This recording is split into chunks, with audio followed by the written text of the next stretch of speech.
You've arrived at Pretty Spiritual Podcast, where we examine everyday life and attempt to make it spiritual. We share personal stories and practical tools to connect and grow. Come on in. All right. Hello, dearest spiritual friends, and welcome back to season 2 of Pretty Spiritual. I'm Lindsay Pony, and I am joined by the fabulous Annie. Hello, everyone. Hi, Lindsay Pony. Hi. We are Zooming right now, and we are so glad that we could attempt to get together to give you all this very special episode about rest. It was hard to make it happen. Let me tell you, we wanted to take this topic so seriously that for the past couple of months, we really had to learn what it was like to rest so we could bring you an in-depth experience of resting and what I like to call the rest test. Mm-hmm. We are honest in our podcast. What I mean by the rest test is what a real test it has been to even acknowledge that not only would a rest be great, but that I am worthy enough of rest. Mm-hmm. And I'm the only one that's going to give it to myself. Am I right? Mm-hmm. So, rest. What are we talking about?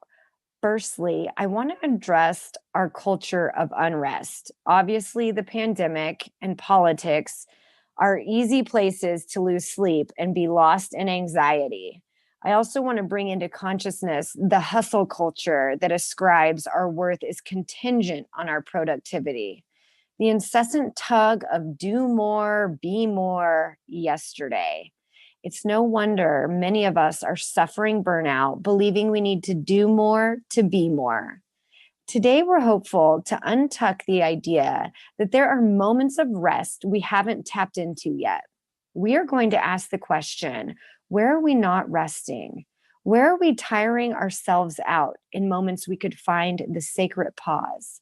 The restful ease of knowing we can put our thinking minds down and attempt to rest in that space of simply being. Annie and I are going to share the type of rest we are craving, what's in the way, and the tools to help get us in the habit of being ever more inclined to rest.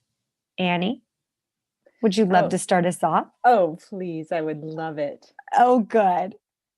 I would like to say that I have had the pleasure over the last few months of Pony and I being able to record in person because we had this kind of shared quarantine pod. And I'm going up to visit my parents. And so I'm in active quarantine. And so we're recording on Zoom. And I really miss recording with her in person. So I'm looking at her beautiful face on the screen. But I just want all the listeners to know that when we make this podcast, it really is something special of being together. And it's here when we're on the screens. But I really treasure the time that we get to have. We just set up all our wires and there's stuff everywhere and we goof around and it's really sweet. So I just felt like sharing that because it is a real labor of love and it's fun. It's fun and it's nice. And resting is such a great topic. And I took a 2.5-hour nap today. Just to so really jealous. get in the vibe. Yeah. We've been talking about this topic for a while now, but we really got into it earlier last week of what is the theme going to be? What's this episode going to look like? And so we were sharing some phrases and she shared the phrase mental rest, which was really interesting to me because of course, the first thing I think of with rest is physically resting my body. Mm-hmm. And so then that when she shared that, it kind of spurred me to thinking about, okay, can I think bigger on the topic of rest? So the other ones that came to me besides physical rest were emotional rest, mental rest, and spiritual rest. And so then as I started doing some research for this episode, I was really interested in the phrase spiritual rest because I was like, gosh, I just like how it sounds. And it was really fascinating what I found. One of the most interesting resources was a book by Dr. Sandra Dalton Smith, and she's an internal medicine practitioner, and she's also a researcher. And she wrote a book called Sacred Rest. I think it was published about 5 years ago. So she's a medical doctor, but she also belongs to a Christian tradition or faith. And so the book really weaves together her medical understanding and her spiritual practice. And so she looks at 7 areas that she sees her patients struggle with in their lives and where it's lacking. So she identified them as physical rest, mental rest, spiritual rest, emotional rest. And then on top of the ones that I had like kind of come to my mind were sensory rest, social rest, and creative rest. And they're so interesting, especially sensory rest right now with most of my life is in a computer, most of my life is on a screen right now for work, for meetings, for all these things. And so this concept of like sensory rest is really interesting too. I think all of us right now are kind of living proof of this, how my life can look when I maybe am not feeling rested in any of one of these 7 areas. And recently I had a double root canal, which was super cool. Definitely recommend. Tooth rest. Tooth rest. And so I had this double root canal from clenching and a visit to the ER. And after that, I tried to be fine. My wife and I were going on a road trip. It was like the world was a little more open. We could safely social distance, but road trip. And so literally like 3 days after this ER visit, I'm like, yeah, I'm going to go on a road trip. It's going to be so great. But I was lacking rest in all these areas. And the road trip was actually awesome, but it was like every reserve that I had, I just pulled from it. So like anywhere there might have been extra resources, I just tapped it all out. And when we got back, I had this series of 4 days where I was going to be by myself and be able to work on my book. And so I'm like, oh, I'm gonna have all this quiet time and I'll be able to rest. This period happened and my body said, no, ma'am. We are doing nothing. And actually, you're going to be pretty depressed for these 4 days. Good luck taking a shower, So I'm like trying to force myself to write this book in bed, unshowered. What's wrong with you, Annie? You're here, you're relaxed, you're alone, you're quiet. This is the designated time. And I had no creative brain power. I had not a lot of joy. And I was just like juiced out. And then I was angry at myself. I'm broken. I should be doing this. Da, da, da.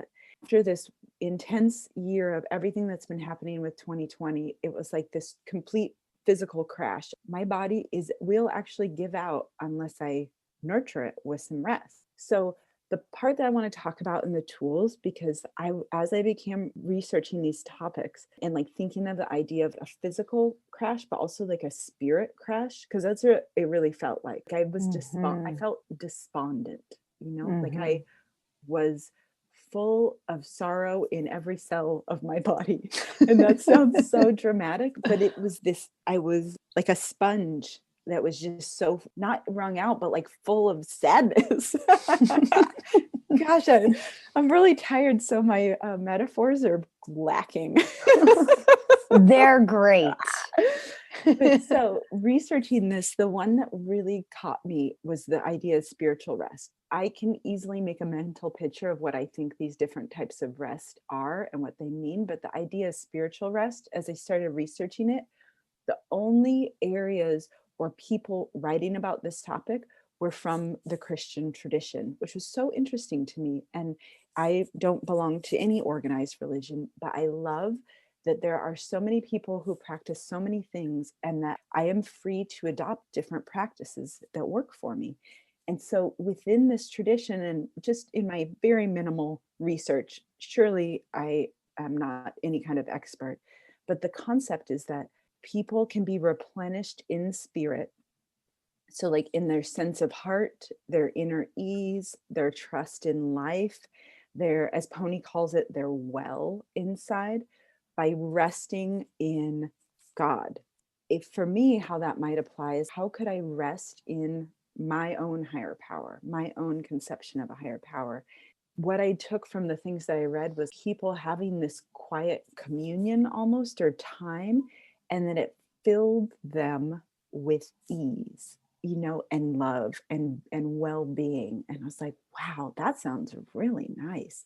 And I don't get that when I'm riding myself super hard, forcing myself to go on a road trip after I've put my body through something really intense or whatever it might be, just saying yes to too many events, spending time with people that make me feel sad, whatever it might be.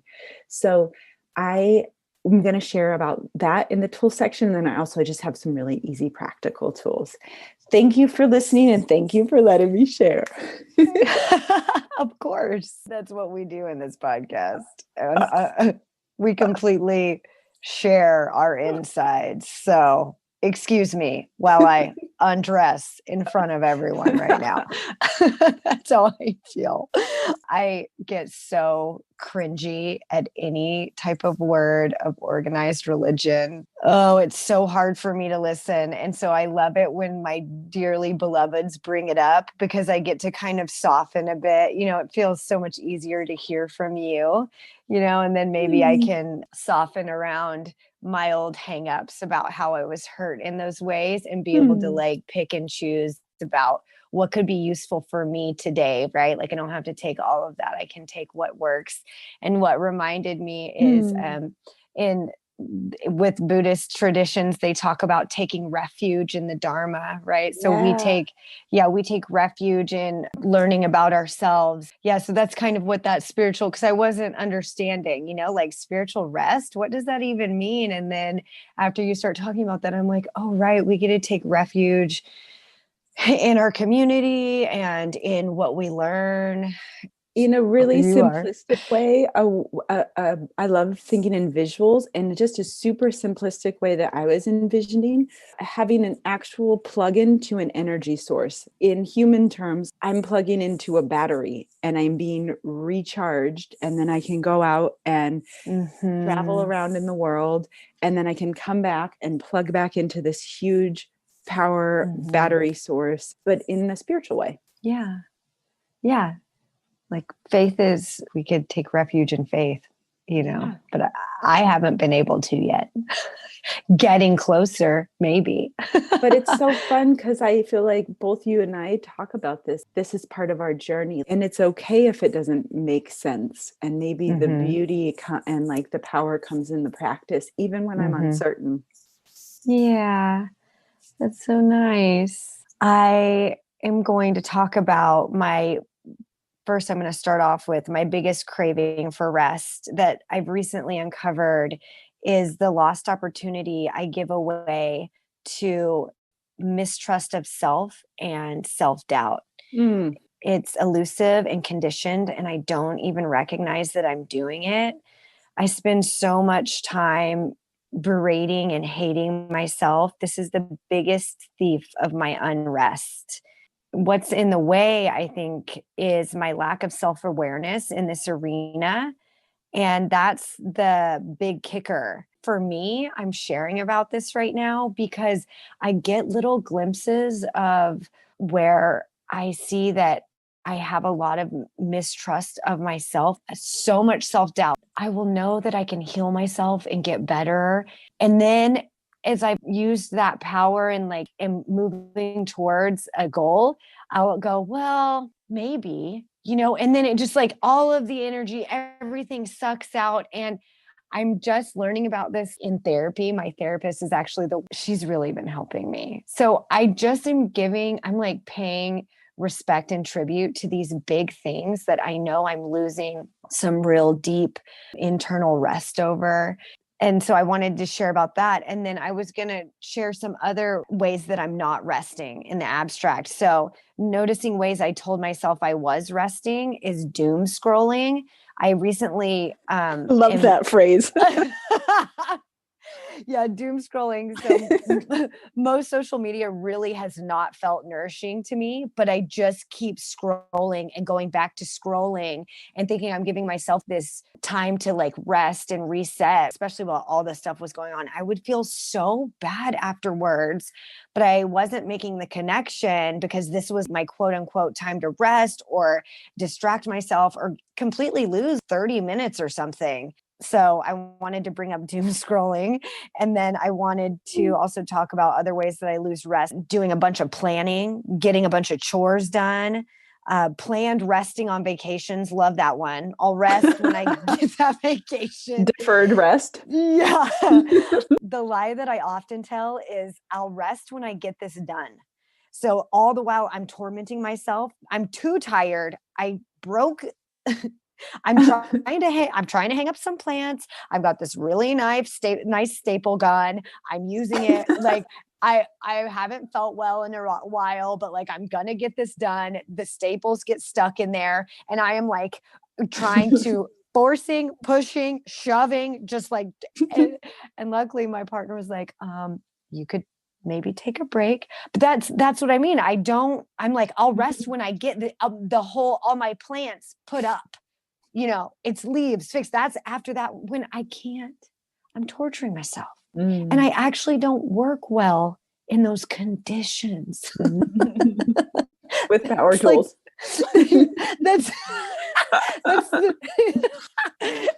the clue that I'm like close. I'm like almost close to getting a clue that the resting, me giving myself a rest, is actually what allows me to be set up in the type of environment to be able to do what I need to do instead of just being in a deficit all of the time of unrest. Oh my gosh, the cycle. So I don't know if any of you can relate, but also within my example that I just gave, those are ways that I'm really mean to myself, and this is a form of self-hatred for me personally. And so I'm at least trying to be more gentle and being kind to myself, right? Because believing that if I don't get this done right now, I'm worthless, quietly whispering in the background, go, finish, do all the time has kind of been the driving force for me to think that all of this has to be done now. So I'm excited that we're all so ready for rest. So let's talk about tools to get us nice and relaxed. So one day we might be able to rest our pretty heads, maybe in the moment. So Annie, talk to me. Let me know about some tools. Talk to me, baby. Well, my first tool I put is one that we talk about all the time, which is noticing, which is super hard if you're not used to it. And it just takes practice. So hopefully just listening to this podcast even will maybe plant the seed in your mind and my mind. So in the future, especially like go mode, then I can have this thought come back like, oh, am I rested in this area? When I go to make a podcast, am I creatively rested? Do I have the creative well full so that when I create, it doesn't actually empty me out and instead invigorates me. Yes. So notice it. And then like Pony, you were sharing, what's holding me back from resting can be my next tool. And so often underneath this rest is like a fear or shame. Like if I don't perform, or if I stop, even if it's not a physical stop, right? But like a pullback in some way, that I'm bad or I'm not good enough or I'm not going to get what I think I need or want. So it's just like starting to notice that, which leads to the second tool. And there's this phrase, I have this lovely spiritual mentor in my life, and she keeps using this phrase, and it really confused me at first. And now I'm starting to understand it a little more. But she always says, feed yourself love, Annie. Feed yourself love. And I'm like, okay. But what she's meaning is that what if at all times I am lovable and just right? And instead of me finding my validation and worth and sense of self in doing, creating, receiving, I just innately know it's within me. And that is a strange concept for a lot of us. And so a way that I have been feeding my self-love is affirmations. And it's just, I Mhm. picture it like Pony always refers to this well. I picture it just like filling the well. And with her metaphor of like feed your self-love, like we need food to survive, you know? So I'm like giving myself a nourishment to survive when I feed my self-love. So when I start having these thoughts, I have to make the perfect podcast today. I need to get these plants up immediately. I need to make more money. I need to be able to run 5 miles, even though I never run, but I should be able to do today. Yeah. Yeah. That's when I can stop and be like, oh, this is when I get to feed my self-love.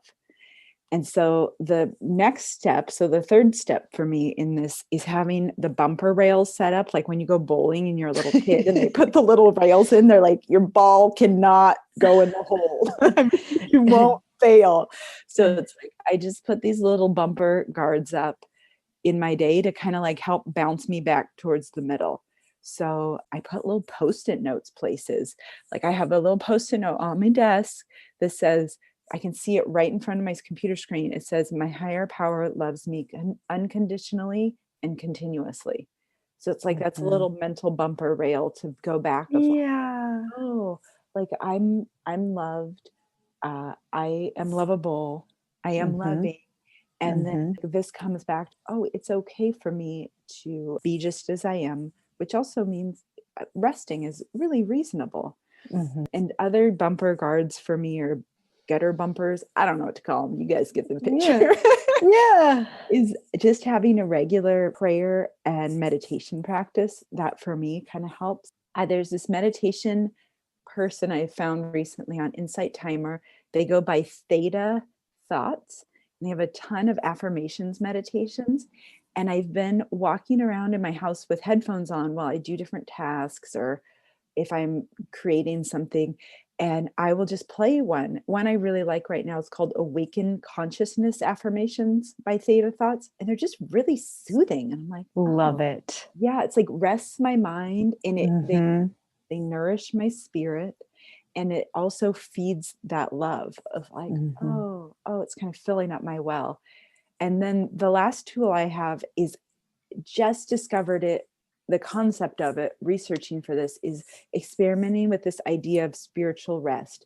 So it's something that I already do as part of like having a prayer meditation practice, talking with all of you about spirituality, Mhm. experimenting with stuff in my life, but like really playing with this idea of what if me plugging into some divine source is a thing that gives me rest.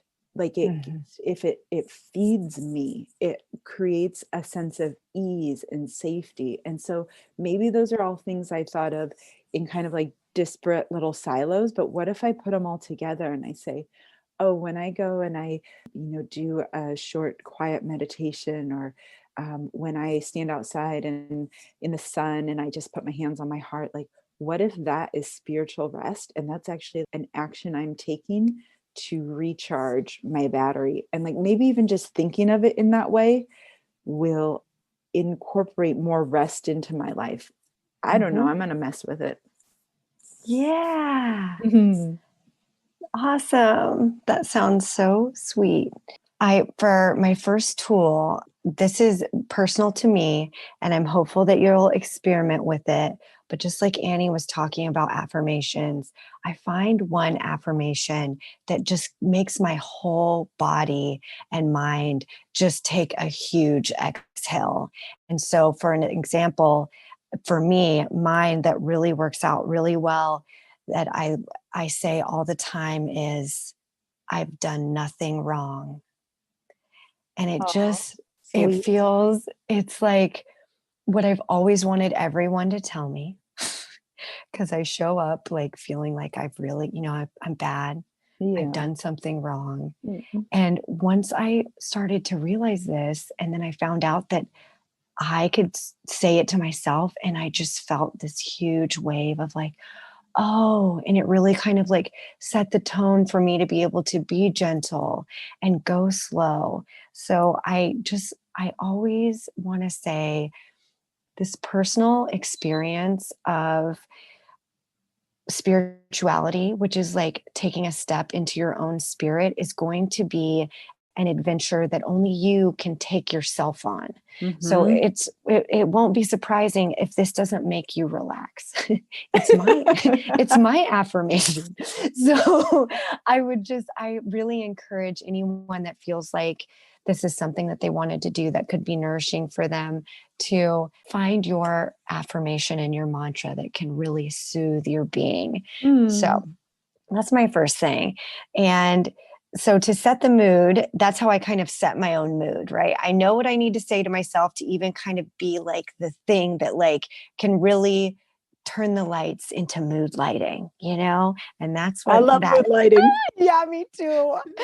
The internal environment so that I can learn to break the habit of do more, be more. The prerequisites for me are present time awareness. And what that is being in the present and having awareness for what is. And how I do that is get into my body. So I get out of my head, I get into my body, and then I label things, is how I've been taught with some of my teachers is, okay, I'm here, I'm breathing in, I'm breathing out. Things are pleasant or unpleasant or neutral. And I just label sensations and I label thoughts as pleasant, unpleasant, or neutral. And I notice them. And then I just keep coming back to breath. And that's a practice to becoming the stillness and the spinning of the world is really what I'm hopeful will help more Mm-hmm. directly the spinning of my mind, and this helps for me for when I talk about mental rest, I expend so much energy planning, thinking, doing. I'm in the past or I'm in the future. I'm just time traveling all the time. And let me tell you, that's exhausting, you It's know? Turns out. the molecular chaos it creates.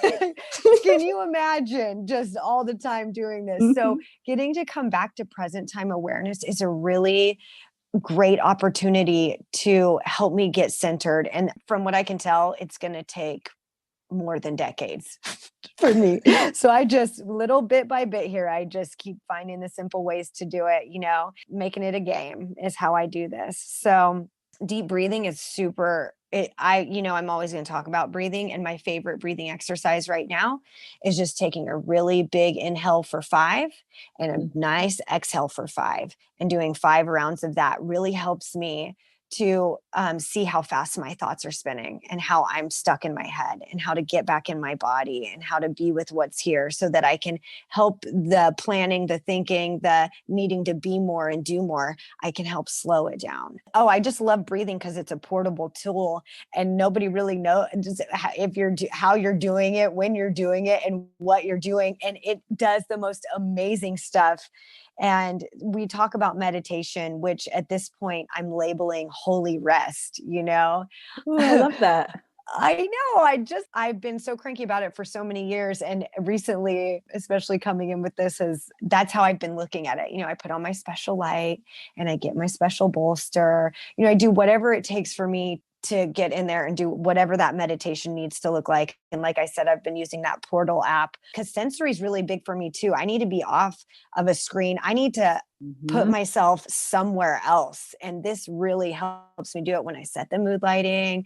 I put on some essential oils, and then I get to lay on my bolster and like have a nice stretch and do my meditation. And it has really, really been a linchpin for me. So those are my biggest tools in allowing myself the space of resting. But I also wanted to talk about the judgments about myself that keep me in unrest. I often get caught in the loop of, I can't believe I'm tired right now. This is a big Mhm. one. Anytime I'm tired, I also want to lay on a judgment. Even Mhm. though I'm tired, somehow I have enough energy to bring on a whole other layer of judgment. Punishment. Yeah, punishment, judgment. I'm tired. I can't believe I'm tired, and just tiring out myself more with judgment of my tiredness instead of the observation of what is. I'm tired. Bodies get tired, minds can spin us out without mercy. A big conservation of energy is actually visually like looking around. So another thing that I really like to do is I do this at work. I do this all the time. I take a moment I close my eyes when it's safe, know what you're doing, obviously. Not while But driving. I wasn't going to say it. You know, when you can do it, but it's like amazing when I take these small moments for myself and I go into like this deep zone of Mm. closing my eyes and doing like big inhale and a big exhale. This is what I mean by the rest test, seeing where I can rest, whatever type of rest we're talking about, whether it be creatively, mentally, spiritually. We can do this in these moments where we're not laying horizontally, you know? Mhm. So it's so cool to be able to get to see the areas of where I can allow myself like this deep resting. And not only can I allow it, I deserve it, I need it, and where can I get it? You know, like let's practice. So the judgment piece for me is such a huge, so funny, no matter how tired or like how much I need rest, I notice there's always enough energy for blame, for judgment. You know, it's like all of a sudden I'm energized and I like can really just start. So these are also other areas I've been getting really curious about to look at, because I know big energies are going out when I start doing those type of things for myself and Mhm. probably at others, you know. So let's all it's fun to see where our energies are truly going, you know, and how we can Yeah. kind of help that. So that's what we're talking about for rest. It takes a lot of juice to actively berate all the time. Like Oh that my. dialogue running, that it's just like this program running in the background from so many decades Mhm. ago, and it takes so much juice. Oh my gosh, the causes and conditions that are just humming, you know, that whole huge big machine just suffering, suffering, just stamping it out, you know, and Yeah. it's so nice to be able to go in for yourself. One of the times, one of the meditations that I did is I went into my mind and the areas that were, I like to picture them as like suffering generators and machines just Mhm. stamping out like the problems, this, you know, like the judgments. And Mhm. I just went and like put a hand on it and turned it off. Aw, So yeah, it helped me a lot. I was like, wow, I could do that. I These are love just that. programs, you know, running Yeah. in the background. We just need to update. And that's what we're doing with meditation. Like there's so much scientific stuff here. So isn't it so cool that we get to talk about this and learn how to do this together? It is cool. I thought of some other things. I want to share them if we have Oh my time. gosh, of course we do. What I was thinking about while you were talking, internal boundaries and external boundaries. Hmm. And I just recently have learned of the concept of internal boundaries. Like I understand the concept of external boundaries, even if they're historically very challenging for me. Even I if I know don't use them, I do know what they are. I know they Okay. exist. But the internal boundaries is recognizing that I am a person of value and that I exist, and my opinions and thoughts and beliefs and understandings and how I view myself, that that is a self-contained element aside from how other people might view me or experience me, and that that can continue like safely even if other people disagree or whatever. Hmm. But also the internal boundaries for me, and what I'm learning is respecting when my body is telling me things. And for me, this is such a big part of rest because I never a really acknowledged I had external boundaries, much less internal boundaries. Or Seriously. yeah. And so that meant I just had to override all my body cues. So I didn't really understand how to rest unless it was a physical crash. And then I would rest Yeah. and regroup. But it's like learning that I have internal boundaries, I start to see things of like, oh, you know, that music's a little bit louder than I want to deal with. I can turn it down. And that's like my sensory juice, right? Hmm. Or someone taught me, I needed to be taught this, that I should take breaks in between every phone call or meeting and have quiet time. And just like you were talking about, Pony, not scrolling, because that actually takes my energy, Oh, but to yeah. sit quietly or to close my eyes or put on Hmm. music and just rest, because I'm sensitive and it takes juice for me to engage, even if it's people I love. so that's like an internal boundary and an external boundary, right? Like I let the world know, hey, I need 5 minutes, but I also tell myself, Annie, you need 5 minutes, and you are going to respect that. Yeah. You're not going to look at your phone, actually. Right. Yeah. That's so cool that like these barriers and boundaries are actually there to be like scaffolding to help us. Yeah, they help us. I exchange so much energetic flow with people that I'm Mhm. learning how to protect is a really weird word, but be more conscientious of the inflow and outflow so that I don't deplete myself. And it Oh, comes with creating these little mini rest moments. Like I mhm. them. And also Yeah. stuff like even if it's someone I super love, I don't have to pick up the phone. Well, yeah. Like I I, can check in, am I available to talk on the phone? Even this though I is have time, am I available? this is so wild because I have to practice so much self-awareness to see that I like I show up into 99% of my exchanges just full on. What can I do for you? How can I serve you? And What do you here, need from me? I will do absolutely everything for you. Like that is the energy that I'm like giving out and my power that I'm giving away. And it's so nice to get to have some rest and learn about myself and know learn about all these tools. I need every single one. I yeah, need to practice them all. And then I need to talk to tons of people about them who are also doing this, who can remind me the actual tool that I need again. every Because day I I need a forgot it reminder. already. And I Oh, also just want to share, if you're listening to this and all of this seems whatever, I was at one point so disconnected from myself that I actually needed professional help to learn to teach me how to even know that my body had cues. Like I was so disconnected from it. And so I worked with a therapist who I still work with. And she was just like starting me on this really simple program where she was like, I didn't know how to regulate myself. And so she kind of gently imposed outside suggestions like, you can have one social activity a day. mm-hmm, Because I didn't know. I didn't know if I was mm-hmm. tired. I just said, yeah, yeah, let's go. Woo. All right. Bring it on. More coffee. Let's do it. I'm telling you, I honestly like one of the biggest things through my healing work, and I'm still in therapy and will continue, is that I would never let myself go to the bathroom Mm. until someone else like went to the bathroom. Now I have to practice asking for a break when I'm like with other people when I get the cue because I'll still wait like another 2 hours. Overriding. Yes.